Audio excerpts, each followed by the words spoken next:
Ladies and gentlemen, the story you are about to hear is true. The names have been changed to protect the innocent.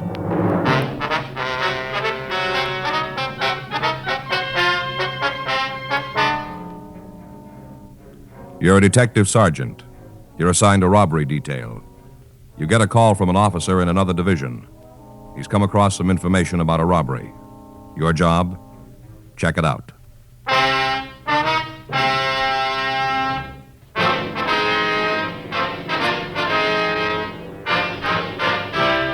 Dragnet, the documented drama of an actual crime. For the next 30 minutes, in cooperation with the Los Angeles Police Department, you will travel step by step on the side of the law through an actual case transcribed from official police files. From beginning to end, from crime to punishment, Dragnet is the story of your police force in action.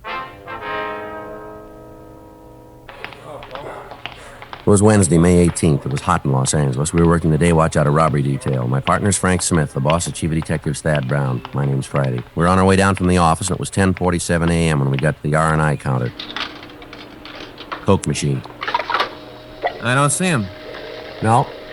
It's quite a gadget, huh, Joe? What? A machine here. Real piece of work. Sure is. Here you are. Thank you. You stop and figure, Joe. All the wires in there. Levers. Must be a couple hundred wheels. Yeah. Johnny say why he wanted to see us? Mm-mm. Yes, sir. There must be 4 or 5 miles of wire in that thing. Yeah, at least. Mm-hmm. Why do you think he did it, Joe? What? Invent the machine. I don't know. Maybe he just likes to invent things. No, I don't think that's it. What's your idea? Well, a guy'd have to spend a lot of time to build something like this. Maybe a couple of years. Yeah. Figure now a person just have to step up, put a coin in, cup drops down, syrup pours in, seltzer, way it's all measured out. Yeah, a guy'd have to spend a lot of time on that. Yeah, I guess so. Sure. Gotta be a good reason for thinking it up. What's your idea? I don't think you could find a bottle opener. Yeah, sure. Joe? Frank? Hi, John. Oh, hi, Johnny. Sorry I'm late. I got a call on my way out. No trouble. What do you got? Picked up a kid day before yesterday, carrying a can full of grass. Mm-hmm. Pretty rough kid when we tagged him, wouldn't give us the time of day. How old is he? 17, just under the line. Uh-huh. We got to talking to him last night, started to relax. Guess he knew he was in trouble. Yeah. One thing led to another, and the kid ended up talking pretty good. Uh-huh. What did he give you? Rumble about his brother, got big plans. Yeah. And a knock over a loan company.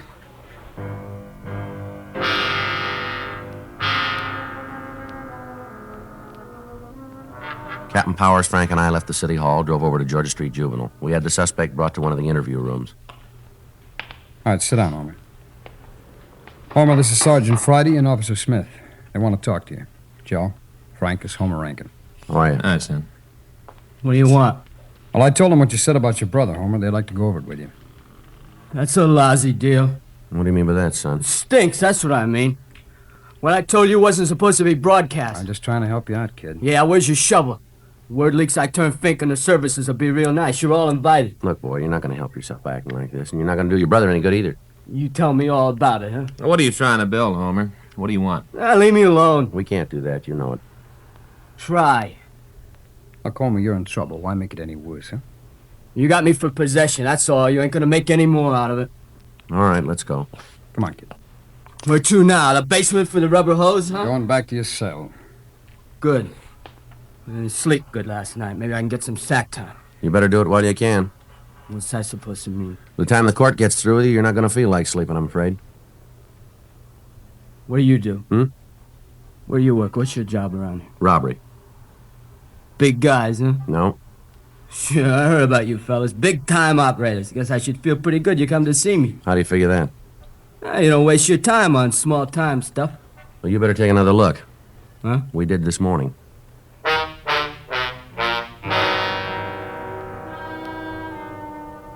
We sent back to Captain Powers' office and got the name and address of the subject's brother. 12:10 p.m. We drove back to the city hall and had the name checked through R&I.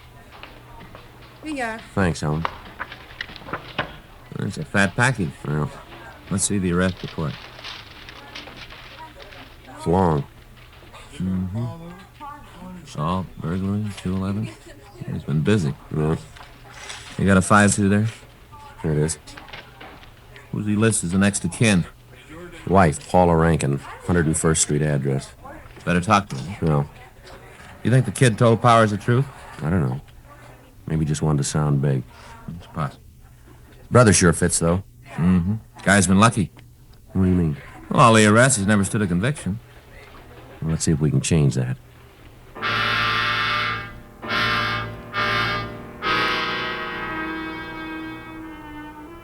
We got a copy of the suspect's mugshot, and we went out to see his wife. She lived in one of the new housing projects on the south side of the city. Yeah, Ms. Rankin, that's right. police officers, we'd like to talk to you. Well, I don't know anything about the marijuana. Kid got it someplace. It's his problem. I got enough of my own. We'd like to talk to you about your husband. Tim, That's right. come on in. Thank you. Want to sit down? Thanks. This is my partner, Frank Smith. My name's Friday. Yeah. Now, what's the beef about Tim? Is he here? No. You know where he is? No, I don't. When'd you see him last? A couple of days ago. Is he out of town? I don't know. Couldn't care any less. Do you have any idea where we can get in touch with him? Listen, mister, if I knew you'd have it, I got nothing to save him from. As far as I'm concerned, he can boil. Is that so? Yeah. Since the day I met him, I've been carrying the economy size of trouble. Week goes by and he ain't pinched. It's a cause to get arrested for shooting off skyrockets. Always something. I'm tired of it. And I'm through with him. Never see him again, I ain't gonna cry about it. You got any other relatives in town? Just the J.D. Ma'am? The kid, Homer. It's the only one. Boy lives here, is that right? He's got a bed. Don't use it much, like his brother. All the time out trying to get himself hung up. Never seen such a trouble family. Any place your husband might go? I told you before, if there is, I don't know about it. Does he have a job? Tim? Yes, ma'am. Honey, if you got paid for goofing, Tim could retire. Only thing wrong is he ain't got nothing to retire from. He doesn't have a job, then. That's the general idea, yeah. And where's he spend his time? Ain't around here. Well, where, do you know? I don't know. Guess it'd be the hot dog stand. A couple of times when I needed some money, I caught up with him there. Where's the place? Down on 114th, couple of blocks over. You can't miss it. One of those all-night places. All right. Your husband have any close friends? And what do you mean, close? Well, people he'd spend time with. Yeah, a couple of guys fit that. You know their names? No. You ever seen him? Yeah. One of them was here once. I saw him. Can you give us a name? No, I don't remember. Me and Tim had a beef about it. I came home and found him and this bum crocked on beer, had a beef about it, and ended up with both of them leaving. Can you describe the man for us? He's a man. Got a head, 2 arms, 2 legs. That's all you can tell us? Yeah. All right. Thanks for the time. Don't worry about it. It's free. I'm going to leave you a card. If you hear from your husband, we'd appreciate a call. Sure. Well, don't hold your breath. Isn't likely he'll come back this time. All right. Can you tell me what it's about? It's a police matter. It'd be better if we talked to him personally. Gonna get you anything? Drink, maybe? No, thanks. No, thanks. Too bad. Sometime when you're in the neighborhood, you know, not working, drop in, I'll pour you a drink. Yeah, sure. No, I mean it. Girl gets lonely just sitting by herself. A little company'd be nice. Mm-hmm. You're not married, are you? No, man. That's nice. You drop by now. Anytime. You bet. Thanks again. Goodbye, Miss Rankin. Bye. Hey, Joe. Just do me a favor, will you? Well, sure, old buddy. What is it? Be quiet.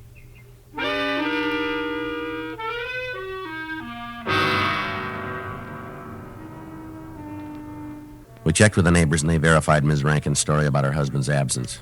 None of them were able to tell us where he might have gone. Other than saying that the Rankins fought constantly, they were not able to give us any new information. 2:15 p.m. We drove down to the hot dog stand on 114th. There was no one at the counter who looked like the suspect, Tim Rankin. Yeah, what'll it be? Cup coffee? Okay, how about you? Number 6, I guess. You make that with cheddar cheese? Yeah, Okay, I'll have one of those. Glass of milk, too, huh? sure. You want your coffee now? Please. Hot. That's good. That's the way we like it. No, not the coffee, the sun. Oh, yeah. And paper says it was 91 at the Civic Center. Uh-huh. Yeah, we should be doing more business than we are. Don't understand it, though. Is that right? And, you know, cold drinks. Hot day people all the time drinking something cold. Yeah. No offense. Well, that's all right. Malamute, be ready right away. Huh? That's what the number 6 is, Malamute. Oh. You seen Tim Rankin around this morning? Yeah, he was in about 10. You guys friends of his? We'd like to talk to him. We came in, had a cup of coffee with Shelley. 2 of them left, I guess about 10:30. Who was he with, do you know? Shelley, Shelley Mitchell. Oh, yeah. Big buddies all the time together. You know where they went? No, I don't know, maybe over Shelley's. Does he live around here? Yeah, he's got a pad a couple blocks over. Hey, your dog that'll be ready.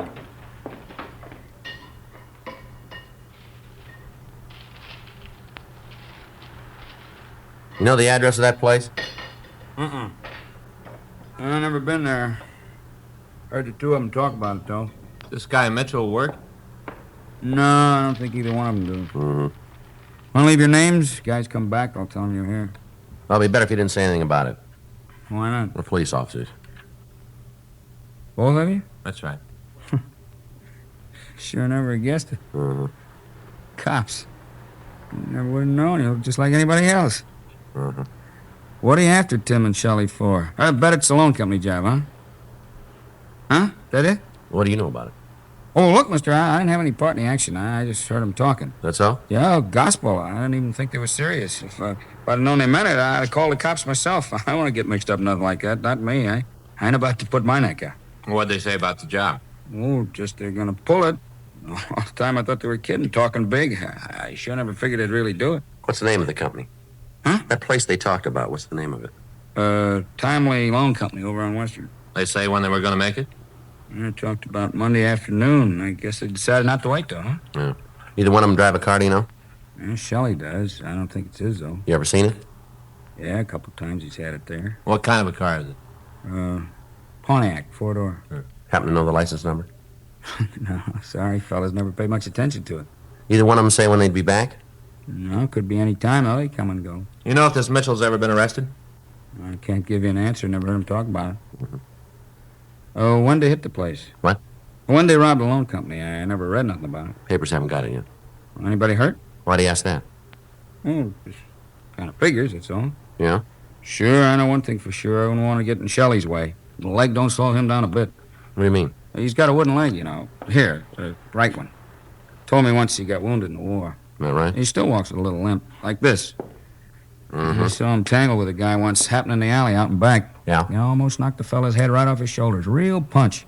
Is that right? Yeah, that's why I asked if anybody been hurt. Shelley being like he is. Yeah. Of course, I guess he wouldn't hit anybody. Be no need for it. What do you mean? Well, he just wouldn't have to, that's all. Yeah. And both of them got guns.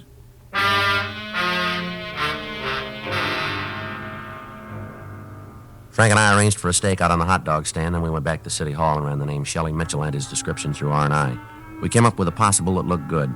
The mugshot was pulled and shown to the owner of the hot dog stand. He gave a positive identification. We contacted Army authorities and requested what information they could give us. Yes, sir, When was it? I see. You have those numbers? Right. No, I haven't. All right, Lieutenant, thanks again. Friday. Michigan 5211. Extension 2511. No, that's 25. Right?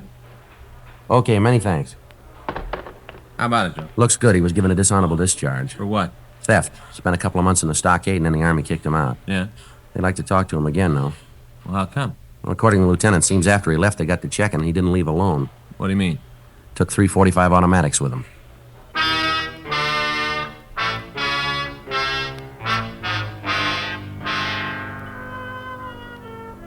An immediate check was made at the last place listed in Mitchell's package, but he'd moved and left no forwarding address.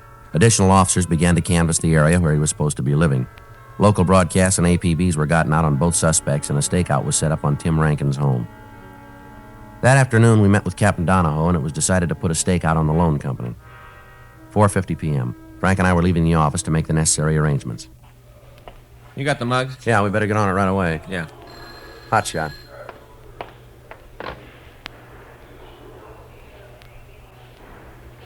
We missed it. Huh? Timely Loan Company. Yeah. Was just held up.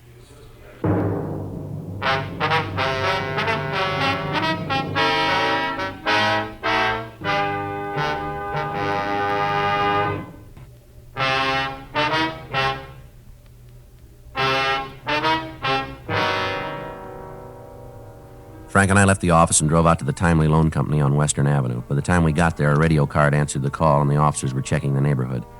A broadcast had already been gotten out carrying their description. Frank and I talked with the manager, a Mr. Richard Conover. Is there anything we can do for you, sir? No. Wonder if you take a look at some pictures and see if you can recognize the holdup man. I have to? Well, it'll help us. All right. Here they are, sir. No, they're not here. You sure? I looked at them. You haven't got a picture. Would you mind going through them again? I'll be honest with you. I'd like to see you get the 2 men, but the money's insured. I'm not going to put my family on the block for it. I don't think I understand. It's just that I believe them, that's all. What do you mean? On the way out, they told me, said if I helped the police, they'd find out and make me sorry for it. Yeah. Said they'd get my family.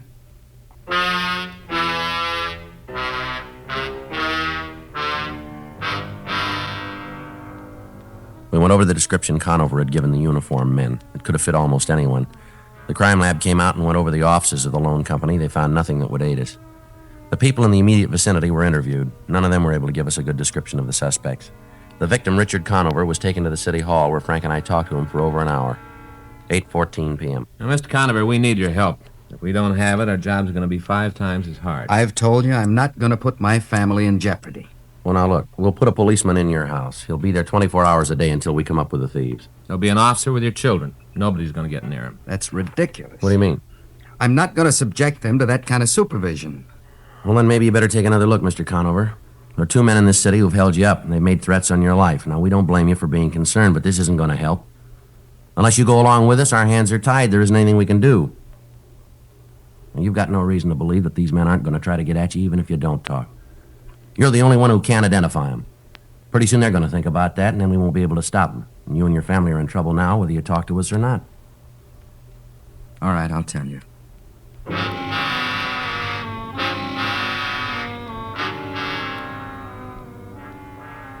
The suspects were positively identified as Timothy Rankin and Shelley Mitchell. Additional bulletins were gotten out on the 2 men, and the search for them was intensified.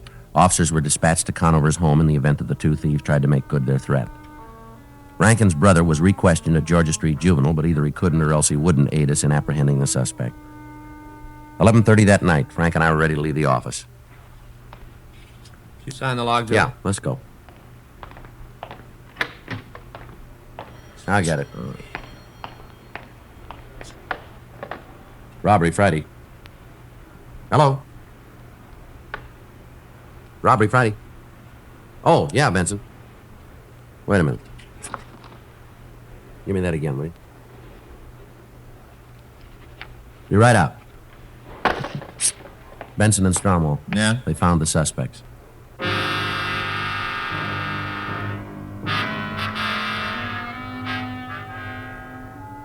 In canvassing the area around the hot dog stand, officers Benson, Stromwell, and Herman had checked a hotel. When the clerk was shown pictures of the suspects, he said the 2 men who looked like the pictures were staying in the place. However, when the rooms were checked at the suggestion of the manager, Rankin and Mitchell were not there. They staked out the room and we were called. When Frank and I arrived, we took up our positions in the room while the other officers covered the entrances to the hotel. 4:15 a.m. We waited. What time you got? Wait a minute. Kind of hard to see without a light. 4:30. Well, the hats did a good job. Yeah, like finding a needle. Mm-hmm. You heard how Herman's coming with the books? I was talking to him the other day. Said he doesn't think he's ever going to make a lawyer. I guess it's rough with the hours he's got. Yeah, it works out, though. What do you mean?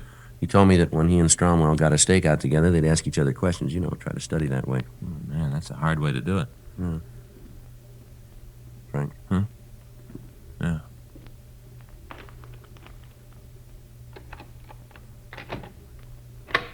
All right, Mr. Hold it right there. I'm doing like you say. I'm not going to cause no trouble. Turn around, face the wall. Yes, sir, just like Come you on, say. move. Hands up on the wall. Yes, sir. I'm doing it just like you said. I'm not rough. Yeah, here you are, Joe. Where'd you get this gun, Rankin? Shelley gave it to me. That's the truth, honest, mister. I got it from Shelley. All right, put your hands behind you. Yes, sir, right behind me. All right, you can turn around now. Don't shoot, mister, huh? Please don't shoot. Turn around. Yes, sir. Where's Mitchell? I don't know. Oh, come off it. Now, where is he? Well, I don't know, mister. That's the truth. I just don't know. Now, Well, look, if I did, I'd tell you. Honest, I would. when'd you see him last? A couple hours ago. Where? A coffee place on Vermont, sir. Is he still there? I don't know. What was he doing? He was talking to another fella. Who? A guy named Randolph Bennett, sir. I'm not sure that's his real name, though. Is he coming back? No, sir, he doesn't live here. Clerk says he does. Well, who are you talking about? Mitchell. Oh, I meant Bennett. He doesn't live here. Mitchell does, but Bennett doesn't. Mm-hmm. Now, how about an answer? Well, I'm sorry, sir. I don't know what you're talking about. Mitchell, is he coming back? Well, I don't think so. Why do you say that? Well, we had a fight. I don't think he'll be back, sir. What'd you fight about? Well, it's something he wanted me to do. I didn't want any part of it. What was it? Well, he said if I didn't go along with him and Bennett, they'd kill me, and I didn't like the deal. What deal? Well, him and Bennett, they got a caper planned. I was supposed to go with them, but I didn't want to, sir. Honest, that's the truth. I really didn't want to. Yeah. You see, I was supposed to steal a car for him to use, and the more I thought about it, I didn't want to get in any more trouble than I am now. The two of you hit the loan company this afternoon? Yeah, that's right, sir. This fella Bennett, he was with you? No, sir. We met him tonight. Him and Shelley planned this other deal. They wanted me to go with them, but I didn't want to. Honest, that's the God's truth, sir. I didn't want to. That's why we had this fight. Well, what's the deal? Well, they figured to start out about 9 in the morning. Shelley's got it all figured. They say they can hit about 8 places, and the two of them are going to leave town. What are you talking about? Well, this deal, they're going to rob some loan companies. What about this fella Bennett? You know him? No, sir. He's a friend of Shelley's. They've known each other, though, for a long time. Where's he from? Oh, back east someplace. I'm not sure where. I just know the cops are after him, though. Why? Well, he broke out of jail while he was waiting to be tried. What was the charge? Kidnapping and murder.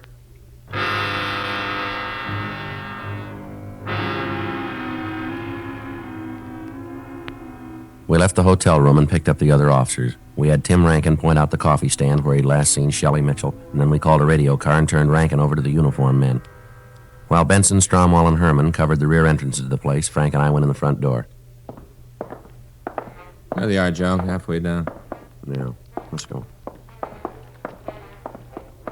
Oh, I should have known the guys only talk big when it comes to doing something back down. A lot of punk kids around like that. No, we don't have to Yeah?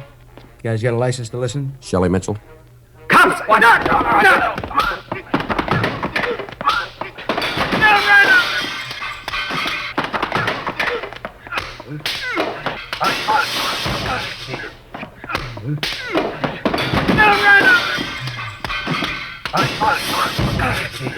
All right, Mr. Long, come on, get up. You okay, Joe? Yeah. What about Bennett? He's all right. Lousy cops. Lousy, rotten cops. Turn around. Give me your cuffs, will you, Joe? Here. Come on, turn around. I'll take care of Bennett. All right, Mitchell, turn around. All the stink of deals. All right, come on, move. How'd you get to me? You worry about that. Rottenest, lousiest deal I ever heard of. Where'd you get this gun? I bought it. From the government, huh? Well, that's none of your business. All right, we'll go your way. Lousy 12 hours. 12 more hours you'd have missed us. This afternoon would have been on the way. You'd have never found us. Yeah, you really believe that, don't you? Oh, sure. We'd have gotten a start, you'd have been dead. Looking all around, never found us. Yeah, just like now.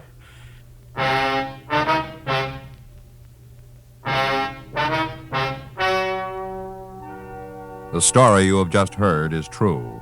The names were changed to protect the innocent. On September 16th, trial was held in Department 92, Superior Court of the State of California, in and for the County of Los Angeles. In a moment, the results of that trial.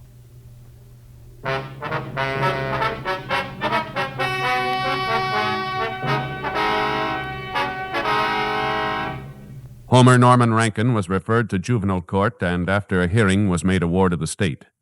Timothy Alfred Rankin and Shelley Vincent Mitchell were tried and convicted of robbery in the first degree, 1 count. They received sentence as prescribed by law. Robbery in the first degree is punishable by imprisonment in the state penitentiary for a period of not less than 5 years. Randolph Bennett, alias James Virgil Nicholson, was held for New Jersey authorities to answer charges of murder, kidnapping, and escape.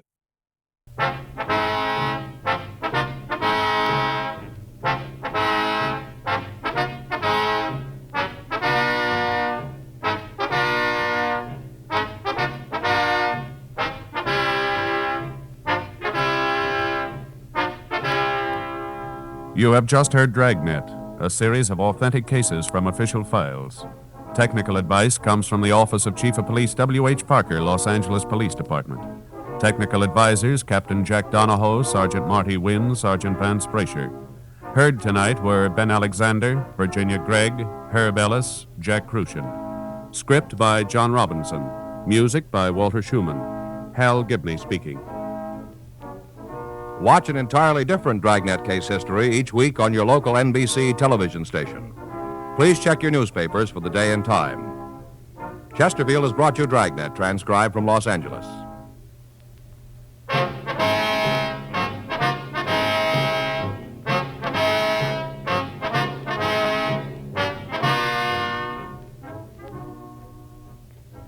Lux Radio Theater presents Walter Pidgeon in Edward, My Son tonight on the NBC Radio Network.